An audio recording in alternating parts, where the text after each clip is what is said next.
এক কিংবা দুই মৌসুম নয়, কলকাতা নাইট রাইডার্সের হয়ে সাকিব আল হাসান খেলেছেন পুরো 7 মৌসুম। 2012 এবং 14 আইপিএল মৌসুমে কেকেআরকে শিরোপা জেতাতেও রেখেছিলেন ভূমিকা। তবে 2021 সালের পর টাইগার অলরাউন্ডারকে আর আইপিএলে দেখা যায়নি। এবার মেগা নিলামে কলকাতা চোখ রাখছে 10 ক্রিকেটারের উপর। সেই তালিকায় সাকিবও কি আছেন? বিস্তারিত জেনে নেওয়া যাক বিডি ক্রিক স্পোর্টস টাইমের এই প্রতিবেদন থেকে।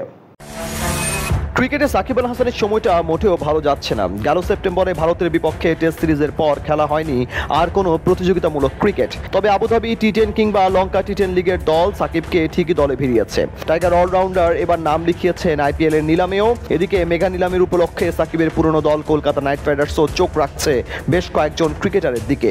সে তালিকায় আছেন কি সাকিব আল হাসান? সাকিবের সাথে শাহরুখ খানের দলের সম্পর্ক পুরো 7 মৌসুমের। তবে 2012 এবং 2014 মৌসুমে চ্যাম্পিয়ন দলের সদস্য হলেও বাকি মৌসুমগুলোতে প্রত্যাশিত পারফরমেন্স করতে পারেননি সাকিব। তবুও কলকাতায় তিনি সুযোগ পেয়েছেন 8 বার। সর্বশেষ 2023 সালে দলে থাকলেও শেষ পর্যন্ত নাম প্রত্যাহার করে নিয়েছিলেন। যদিও সাকিবকে নেওয়ার সুযোগ থাকলেও দলীয় সূত্রে কথা উল্লেখ করে বেশ কিছু ভারতীয় গণমাধ্যম জানিয়েছে কেকেআরের পছন্দের 10 ক্রিকেটারের তালিকায় এবার অন্তত সাবেক টাইগার অধিনায়ক নেই। তাহলে কোন 10 জনের দিকে চোখ রাখছে গেলবারের চ্যাম্পিয়নরা?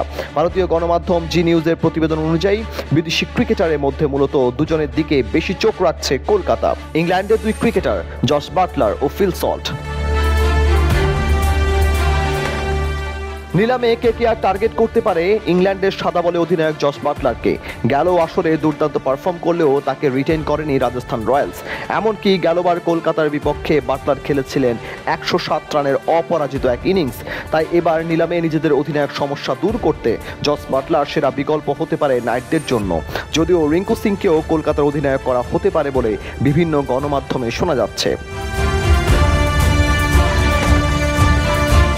গত আসরেও কেকেআরের টপ অর্ডারে ফিল সল্টের পারফরমেন্স ছিল দুর্দান্ত। তার আক্রমণাত্মক ব্যাটিং দলের ওপেনিংয়ের সমস্যা দূর যেমন করেছিল, 400-রও বেশি রানও করেছিলেন এই ইংলিশ ব্যাটার। এবার তাকে রিটেন না করলেও ফের নিলামে সল্টের জন্য দর হাঁকাতে পারে কেকেআর। এছাড়া এই লিস্টে বাকি 8 জন ক্রিকেটারই ভারতীয়। ভেঙ্কটেশ আইয়ার, মোহাম্মদ শামি, ঋষভ পন্থ আছেন এই তালিকায়। তবে সাকিবকে কেনার ব্যাপারে কলকাতা নাইট রাইডার্সের আগ্রহের কথা এবার অন্তত শোনা যায়নি। এবারের নিলামে টাইগার অলরাউন্ডারের ভিত্তিমূল্য 1 কোটি রুপি। তাই আইপিএল এর অন্য দলগুলো সাকিবের প্রতি শেষ মুহূর্তে আগ্রহ দেখাতেও পারে। আর তা না হলে গেল মৌসুমের মতোই থাকতে হবে অবিকৃত। দর্শক, কি মনে হয় এবার কি আইপিএলে দল পাবেন সাকিব আল হাসান, নাকি এবারও অবিকৃতই থাকবেন তিনি? কমেন্ট করে জানাতে ভুলবেন না আপনার মতামত। সাবস্ক্রাইব করুন আমাদের ইউটিউব চ্যানেলে। ভিডিওটা ভালো লাগলে লাইক, কমেন্ট এবং শেয়ার করুন।